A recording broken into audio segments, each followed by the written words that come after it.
Kemarin telah kita sampaikan hadis yang ketiga. Adapun untuk sekarang yaitu akan kita sampaikan hadis yang keempat. An Ibrahim an Alqamah an Abdillah ibni Mas'ud radhiyallahu ta'ala anhum. Dari Ibrahim, dari Alqamah, dari Abdullah bin Mas'ud, semoga Allah ridha kepada mereka. Qala, berkata Abdullah bin Mas'ud, qala Rasulullah sallallahu alaihi wasallam, bersabda Rasul sallallahu alaihi wasallam, man ta'allama baban minal ilmi yantafa'u bihi fi akhiratihi wa dunyahu. Barang siapa yang belajar satu bab dari sebuah ilmu yang bisa bermanfaat dengan ilmu itu untuk negeri akhiratnya dan dunianya, ata'allahu khairan lahu, Allah akan memberikan kepadanya sesuatu yang lebih baik untuk dia, min daripada umurid dunia sab'ati alafi sanatin, itu umurnya dunia 7.000 tahun, siyamuna hariha wa qiyamu layaliha, yang diisi dengan puasa di siang harinya dan sholat malam di malam harinya, maqbulan ghaira mardud, yang puasa dan sholat malamnya itu dijamin oleh Rasul diterima oleh Allah tanpa sedikit pun tertolak. Ini kama qala Rasul sallallahu alaihi wasallam.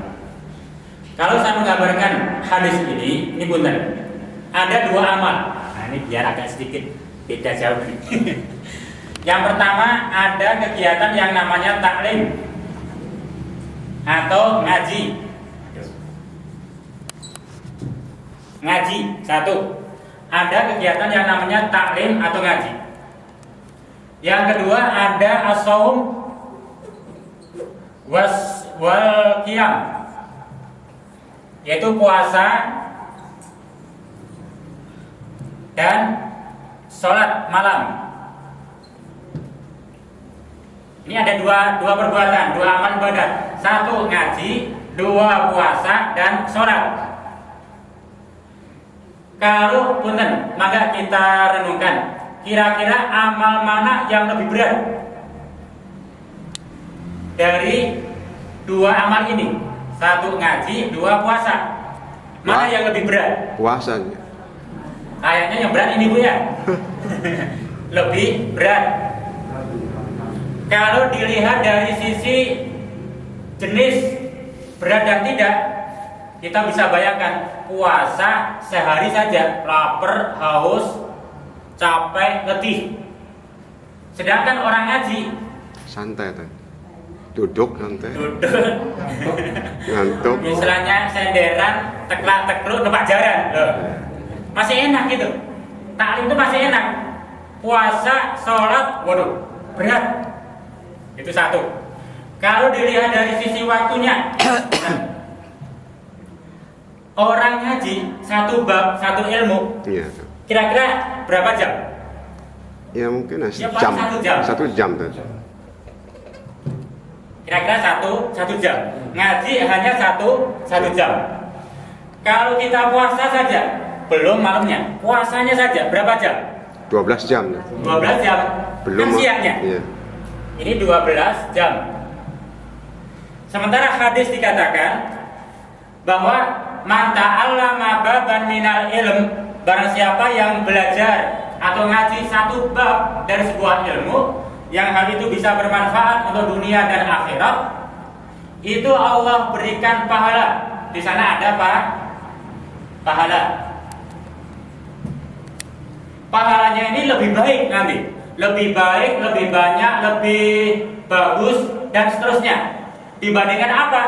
Dibandingkan orang yang puasa di siang hari, sholat di malam hari selama 7.000 tahun. Dibentar kan? Ini perbandingan waktu, ini ngaji 1 jam, Masuk subhanallah. puasa dan sholat selama 7.000 tahun.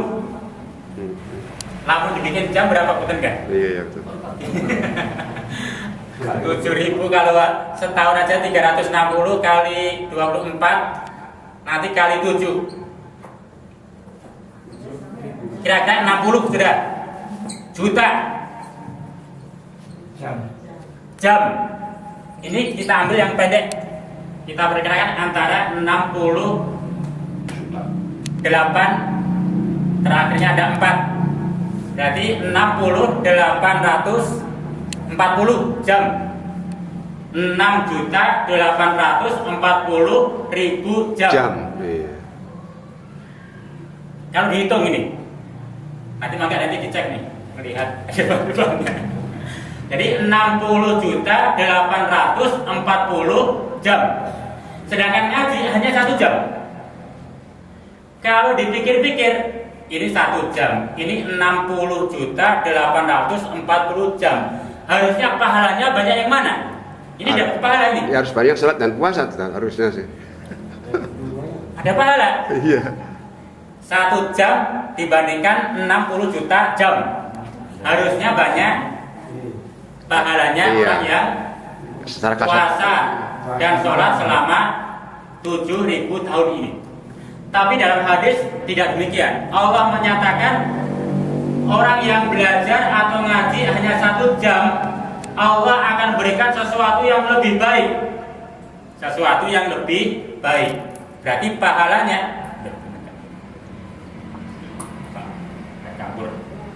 pahalanya lebih bagus daripada yang Ribuan, jutaan.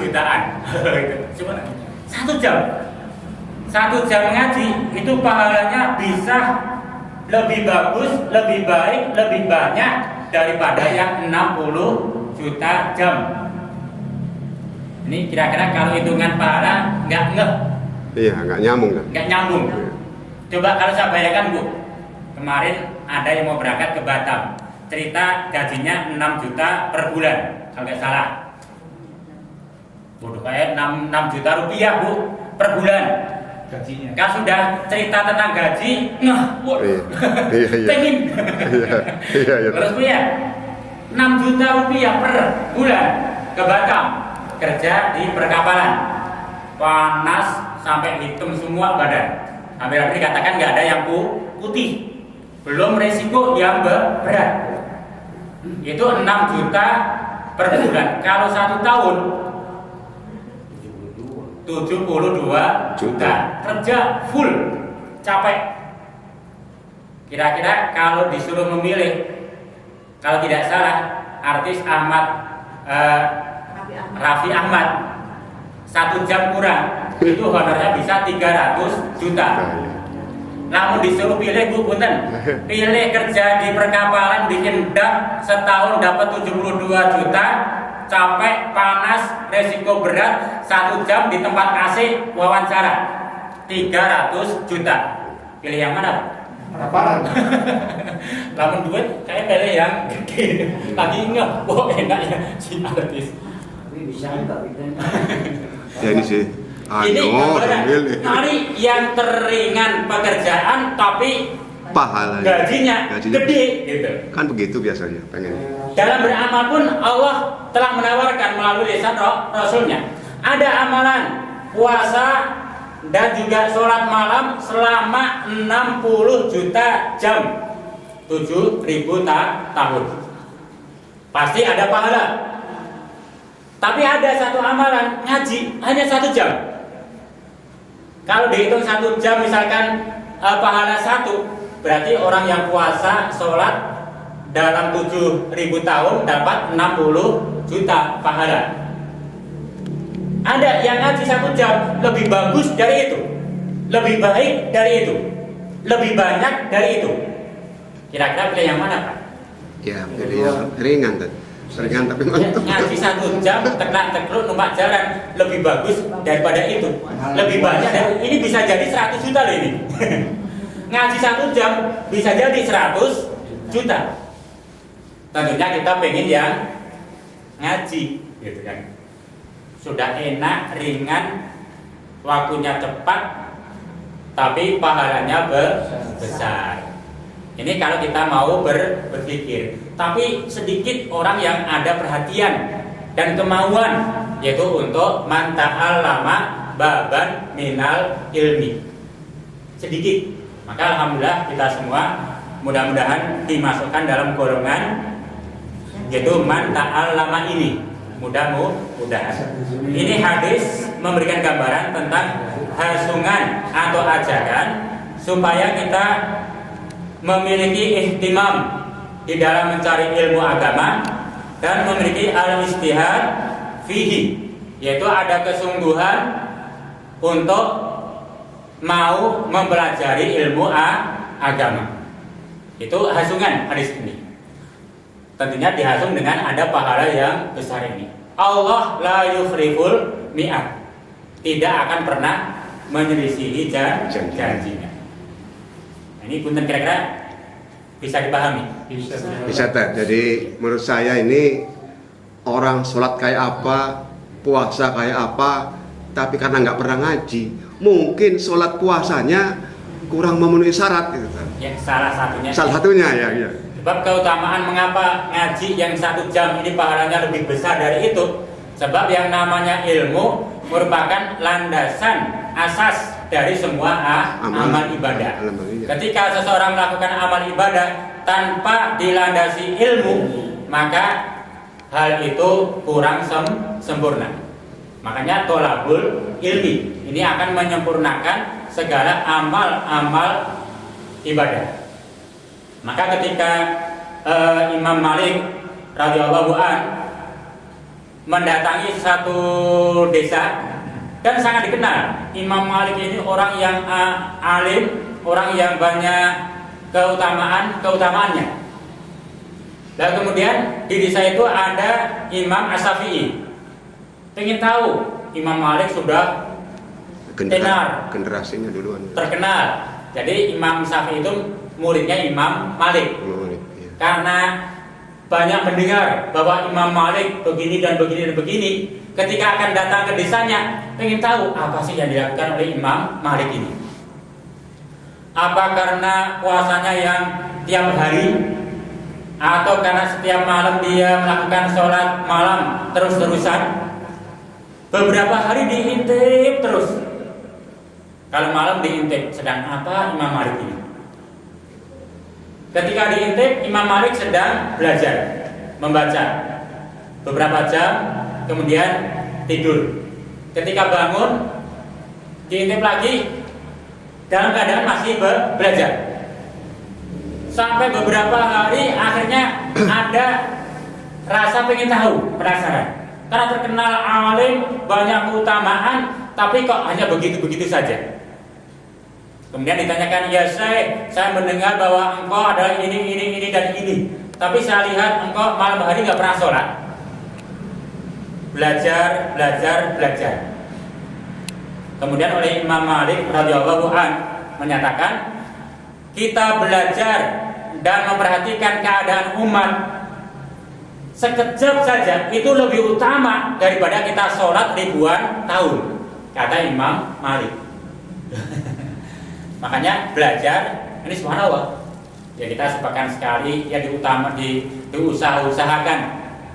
Mudah-mudahan dapat pahala yang ini lebih banyak. Amin. Walaupun digambarkan seharusnya setiap hari minimal beberapa saat gitu untuk belajar. Bisa ngaji langsung, bisa dengan membaca atau berguru dan lain sebagainya. Nah, ini hadis yang keempat. Terkait dengan hadis ini masih sama sanadnya, an Ibrahim an Alqamah an Abdillah bin Mas'ud radhiyallahu anhu qala Rasulullah sallallahu alaihi wasallam, Rasul bersabda, qiraatul Quran a'malul mukaffin.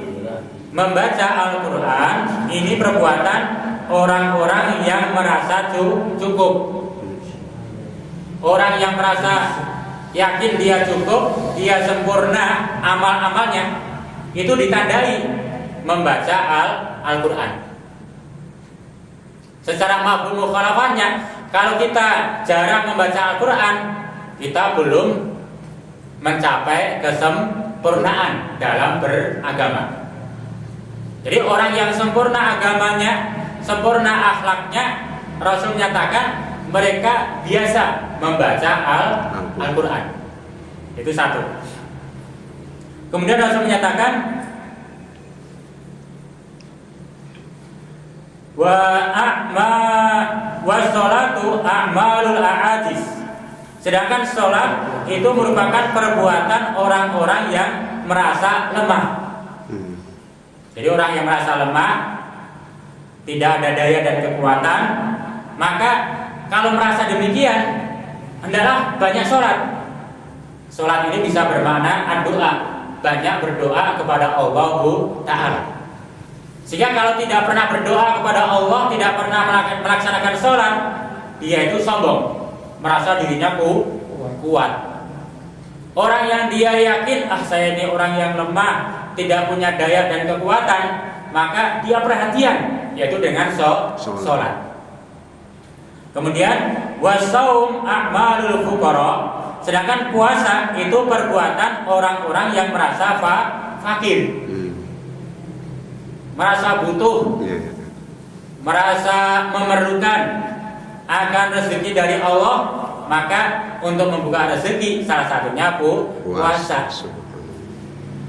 Kalau tidak pernah puasa, seakan-akan dia itu al-ghaniyah, orang kaya. Jadi orang kaya karena saking banyaknya harta digambarkan nggak pernah puasa. Orang yang merasa fakir, butuh akan pertolongan Allah, maka dia berpuasa. Wa tasbihu a'malun nisa, sedangkan tasbih itu membaca tasbih subhanallah itu merupakan amal keutamaan bagi para ibu-ibu. Tuh, ibu-ibu. Nah, ibu itu banyak tasbihnya daripada banyak rumpi. Ini digambarkan banyak tasbih, banyak berzikir, terutama tasbih. Itu merupakan amal yang utama bagi seorang wanita. Wa shadaqatu a'malul asqiya, sedangkan sedekah itu amal perbuatan orang yang pemurah atau dermawan. Jadi maaf, sedekah bukan perbuatan orang kaya, bukan. Oh iya. Banyak orang yang berlebih harta, kaya, tapi tidak pernah bersedekah. Kikir, bakhil, pelit. Makanya sedekah bukan perbuatan al-aghniyah, Allah sebutkan bukan. Tapi as-sedekah a'malul asqiya. Sedekah itu merupakan perbuatan orang-orang yang dermawan. Tukang sampah, rosokan, bisa nyembelih kambing. Nah iya tuh. Bukan karena apa Pak? Karena jiwanya ada jiwa dermawan. Bahkan kebanyakan kalau dilihat orang-orang yang merasa dia dermawan, memang ada sifat dermawan atau pemurah, walaupun dia kekurangan, tetap dia berusaha menyisihkan sebagian hartanya untuk sedekah. Terkadang orang yang merasa miskin, yang sedikit kekurangan, tapi kedermawanan ada, sudah beli apa kembalian sudah buat inti aja lah, itu ada. Tapi orang yang kaya raya banyak harta, terkadang ini di notanya 14.000 cuma 15, seribunya mana? Perhitungan pada. Betul-betul dihitung itu. Walaupun dengan alasan apapun, itu menunjukkan kurang kedermawanan. Bahkan orang-orang biasa yang mereka memiliki jiwa dermawan, itu subhanallah, masalah-masalah kecil itu tidak dihitung. Maka as-shadaqah a'malul asqiyah. Kemudian wa tafakkur a'malud du'afa, sedangkan berpikir merupakan amal perbuatan orang yang merasa lemah. Jadi merasa lemah, merasa banyak kekurangan, merasa tidak tahu, merasa bodoh, maka dia banyak berpikir. Lemah tenaga, berpikir supaya kuat bagaimana. Lemah ekonomi, berpikir supaya kuat bagaimana. Terus begitu. Dia merasa lemah, maka dia banyak berpikir untuk supaya menjadi kuat. Kemudian Rasul menyatakan ala adulukum ala a'malil abtal. Nah, ini pernah kita sampaikan. maukah kalian aku tunjukkan perbuatan orang-orang yang merasa bersalah, merasa menyimpang, merasa tidak benar?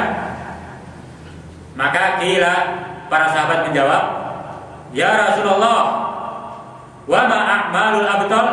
Apa perbuatan orang yang merasa dia ada kekurangan, dia ada kesalahan? Ini para sahabat bertanya. Kemudian qala, Rasul menjawab, thalabul ilmi. Orang yang dia merasa salah, merasa banyak dosa, masih banyak maksiat, sholatnya belum benar, merasa, oh sholat saya belum benar, saya belum banyak mengetahui. Maka perbuatan mereka adalah bertolabul ilmi. Kalau sudah, saya nggak usah sinau lah, nggak usah belajar, nggak usah ngaji, itu berarti dia orang-orang yang sudah betul-betul berada dalam kebenaran. Sholatnya benar, puasanya sudah benar, segala amalnya sudah benar. Nggak perlu ngaji, nggak perlu.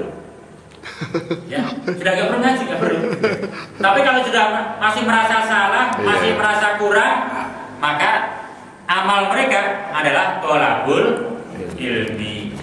Dikatakan oleh Rasul, fa innahu nurul mu'min. Mencari ilmu itu adalah cahaya bagi orang yang beriman. Di dunia wal akhirah, baik di dunia maupun di akhirat. Jadi ilmu merupakan cahaya. Di dunia merupakan cahaya dari kegelapan duniawi ini, dan di alam kubur awal akhirat yang gelap gulita akan bisa terang benderang kalau orang itu memiliki ilmu. Ilmu akan memberikan penerangan, memberikan cahaya kepada orang yang berilmu itu di alam kubur. Sampai di akhirat ilmu akan menjadi cahaya. Maka kalau kita butuh cahaya nanti di alam kubur, cahaya di padang mahsyar, cahaya sampai masuk surga, butuh ilmu. Bahkan butuh cahaya di dunia ini, butuh ilmu. Kalau sudah nggak butuh cahaya penerangan di dunia, ya nggak perlu ilmu. Maka ini juga menunjukkan pentingnya kita bertolabul ilmi. Kemudian waqala Nabi sallallahu alaihi wasallam, kemudian Nabi bersabda, ana madinatul ilmi. Saya kotanya ilmu, kata Rasul. Saya, kata Rasul, saya kotanya ilmu. Wa Ali babuha. Sedangkan Ali, Sayyidina Ali adalah pintu gerbangnya. Itu Rasul memberikan satu keutamaan kepada Ali bin Abi Thalib. Saya kotanya ilmu, kata Rasul. Sedangkan gerbang untuk masuk kota ilmu ini adalah Ali bin Abi Thalib. Nah, ketika Rasul menyampaikan sabdanya ini, falama sami'al khawarij, ketika mendengar hal itu, siapa al-khawarij? Itu orang-orang khawarij. Lebih ringkasnya, khawarij ini orang yang keluar dari pemerintahan yang sah. Itu sifat mereka yang usul, yang pokok. Jadi orang-orang khawarij, orang yang keluar dari pemerintahan yang sah. Itu khawarij. Mereka dikenal dengan jama'atut takfir, jamaah yang senang mengkafirkan orang lain sampai pemerintah. Itu namanya kelompok khawarij. Ciri-ciri mereka diterangkan oleh para ulama. Satu, cirinya mereka itu suka mencela, suka menyesatkan orang lain yang berbeda pendapat dengan dia. Wah, sesat. Mudah menyesatkan, itu cirinya. Kalau ada pengajian suka menyesatkan orang lain, itu neo khawarij. Yang kedua, mereka banyak suudon. Walaupun secara ilmiahnya mereka mengajak umat supaya ilmiah, kembali kepada Quran dan Sunnah, tapi dalam menyikapi atas orang lain itu banyak suudon, prasangka buruk. Yang ketiga digambarkan ciri tanda khawarij adalah mubalaghah fil ibadah, rajin dalam ibadah sampai keluar dari norma hukum yang ada. Masalah jenggot, wah rajin, pegang betul, celana ngatung, pakaian kalau perlu Arab-Araban sudah. Itu dalam hal-hal yang sepele itu dia itu mubalaghah, berlebih-lebihan. Motong jenggot kafir. Nggak ada tuh, ada. Celana kurang atung neraka, kurang atung neraka. Sombong, bid'ah, haram, kafir. Sampai-sampai sholat pakai celana panjang, tidak pakai gamis, batal. Itu artinya mubalaghah. Itu ada di Cirebon juga ada. Itu na'udzu bilang. Itu terlalu berlebih-lebihan dalam main hukum dalam syariat. Itu ciri khawarij. Ya, ciri khawarij. Yang keempat dikatakan oleh para ulama, asyidda bil muslimin. Khawarij itu adalah orang yang mereka terlalu keras sesama kaum muslimin. Kalau sama orang kafir lembut. Tapi kalau sama orang Islam, sama-sama orang Islam, hanya beda-beda tadi, beda penampilan, keras sekali itu. Wala salam, wala kalam, nggak mau memberikan salam, tidak mau menjawab salam, dia jangan ngomong-ngomong, nggak mau. Itu asidah bil muslimin. Itu ciri yang keempat. Yang kelima, ciri mereka hillah alil fiqh. Mereka itu sedikit dalam ilmu fikih. Mereka belajarnya usul terus.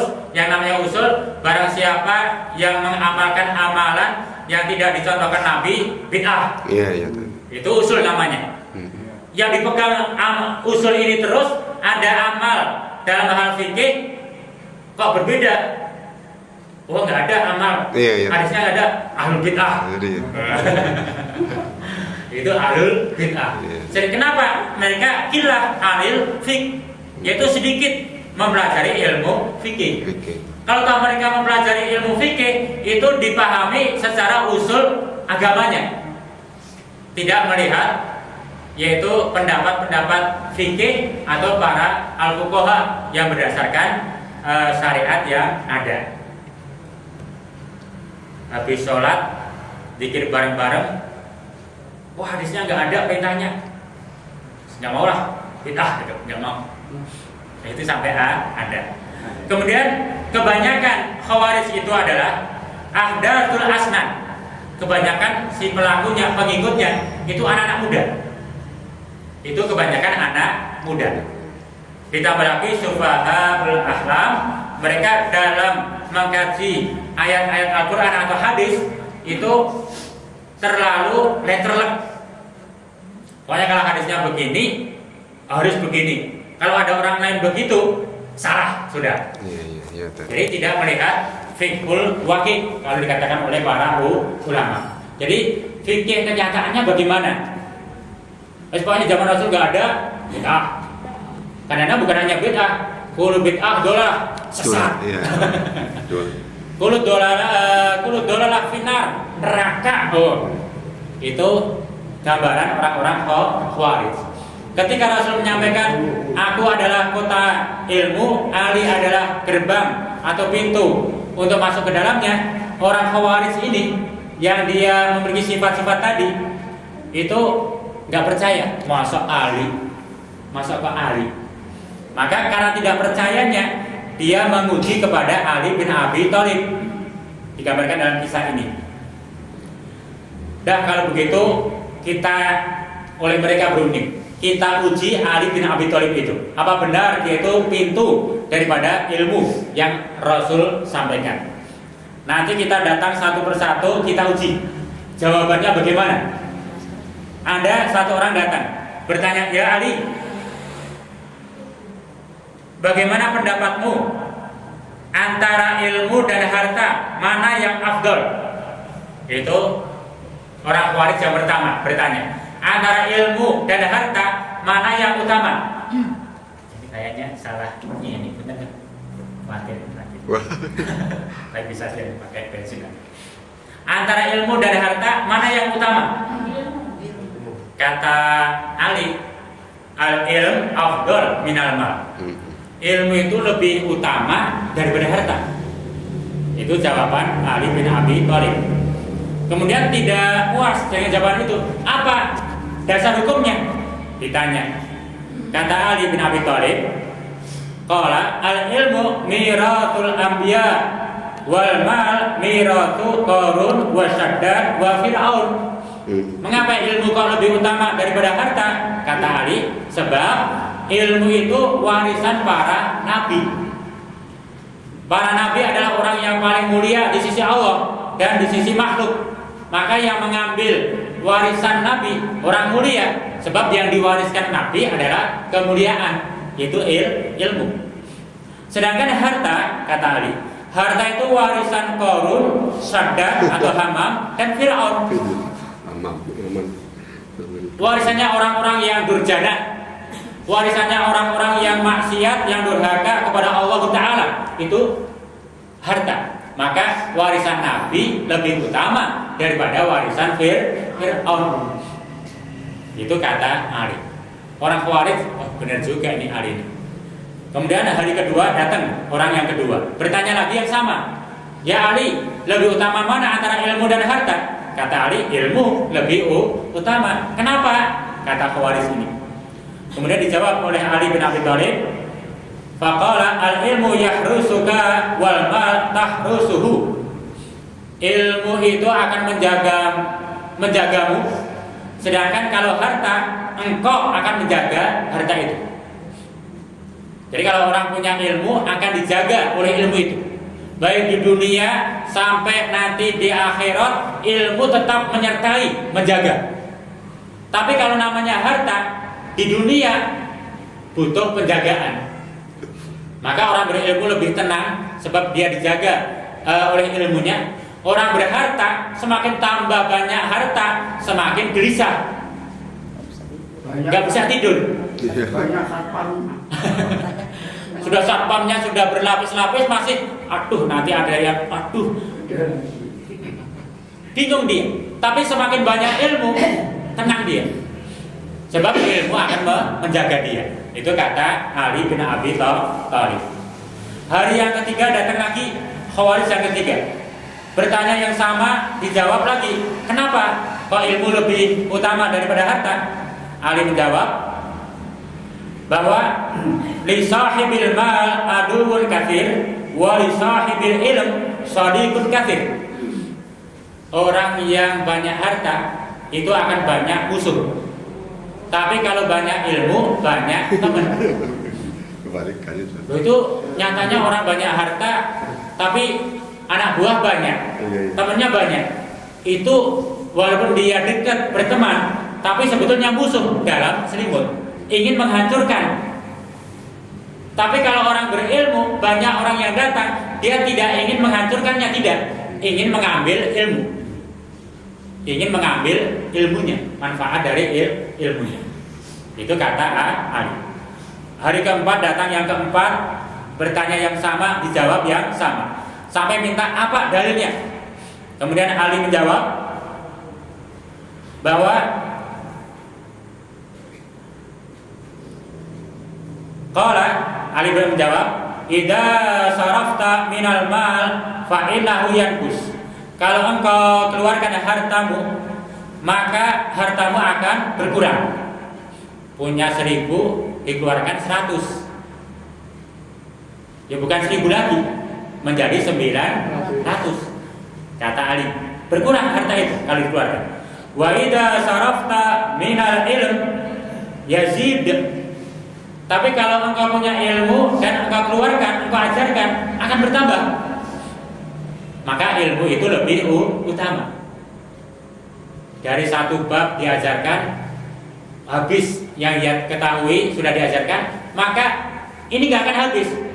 Dalam satu ayat Allah akan memberikan tambahan ilmu, atau dengan habisnya bab yang dia ketahui, dia akan mencari bab yang lain. Bertambah itu artinya. Tapi kalau harta diberikan akan berkurang. Itu secara gambaran duniawi. Kecuali kalau diberikan untuk sedekah, itulah lain. Ini yang keempat. 5 menit.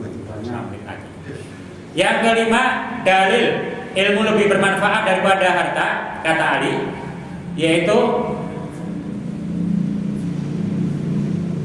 al-mal yahfadu minas sariq wal ilm la yahfad. Harta itu butuh penjagaan dari pencuri, sedangkan ilmu tidak butuh penjagaan. Semakin dicuri ilmunya, itu orang lebih senang. Itu lebih senang. Tapi kalau harta diambil, waduh, gitu. Itu jadi pikiran. Yang keenam, dikatakan apa buktinya? Dikatakan oleh Ali bin Abi Thalib, sahibul mal yuda'a bi ismil bukhl. Orang yang banyak harta itu akan banyak disebut sebagai orang yang bakhil, wal-lu'um, dan tercela. Wa sahibul ilmi yuda'a bi ismil idam wal kiram. Orang banyak harta itu lebih rentan disebut orang bakhil daripada dermawan. Tapi kalau orang berilmu, walaupun dia tidak pernah menyampaikan, itu banyak orang menyebut, wah ini orang yang mulia. Kenapa? Berilmu. Itu bedanya. Yang ketujuh, apa alasan ilmu lebih bermanfaat daripada harta? Dikatakan sahibul mal yuhasabu yaumal qiyamah wa sahibul ilm yasfa' yaumal qiyamah. Orang yang ada harta, dia akan dihisab, diminta pertanggungjawabannya di hari kiamat nanti. Tapi orang yang punya ilmu itu akan diberi pertolongan dengan sebab ilmunya. Harta ditumpuk-tumpuk, ilmu juga ditumpuk-tumpuk, masih mendingan numpuk ilmu. Sebab harta itu akan menjadi ular yang menggigit dia nanti di alam kubur sampai di alam akhir. Tapi orang yang dia numpuk ilmu akan memberikan syafaat, pertolongan. Kemudian yang ke-8, apa dalil atau bukti bahwa ilmu lebih bermanfaat? Al-mal yang dari subit butulil makas wa murur az-zaman wal ilm la nadrus wa la yabqa. Harta itu bisa lapuk karena waktu yang panjang, bisa rusak. Tapi ilmu itu nggak akan rusak. Semakin motor dipakai terus, ya rusak. Tapi kalau ilmu dipakai terus, diamalkan terus, bertambah mulia. Itu bedanya. Yang ke-9, ilmu bermanfaat lebih utama daripada harta. Faqala al-mal yaqal qalb wal ilm yanurul qalb. Harta itu semakin banyak bisa menggelapkan hati. Semakin banyak harta, semakin berubah tingkah. Tapi kalau semakin banyak ilmu, lebih bercahaya hatinya. Harta bertambah terus, nanti tingkahnya berbeda. Narkoba akhirnya. Atau nggak narkoba yang dulunya masih biasa-biasa, ada silambi merah tuh agak gak enak, masih miskin kan. Sudah banyak harta, punya mobil lagi. Sudah kayak berani-berani itu. Tapi semakin banyak ilmu, semakin nunduk. Maka ilmu lebih utama daripada harta. Yang terakhir, kenapa ilmu lebih utama daripada harta? Sahibul mal yuda'a ar-riba wa biyah bisababil mal wa yuda'a sahibul ilm al-ubudiyah. Orang banyak harta, bergelimang harta, itu lebih rentan dengan masalah ribawi, sedangkan orang yang banyak ilmu lebih rentan banyak ubudiyah. Semakin sibuk urusi harta, ingin menambah-nambah harta, nanti sampai-sampai riba pun akan dilakukan. Sementara riba itu dilarang dalam agama. Tapi semakin memperbanyak ilmu dan ingin memperbanyak ilmu, maka itu akan menambah amal ibadah. Itu 10 alasan mengapa ilmu lebih utama. Bukan berarti harta nggak perlu lah, bukan. Semuanya utama. Semuanya kita butuh, hanya ilmu itu lebih daripada harta. Nah, ini kisah tentang orang Khawarij ketika mereka ragu-ragu dengan ilmu yang dimiliki oleh Imam Ali bin Abi Thalib. Mudah-mudahan ini bermanfaat. Mungkin ada pertanyaan? Sebelumnya kita tutup dahulu. Kurang lebih mohon maaf. Saya assalamualaikum warahmatullahi wabarakatuh.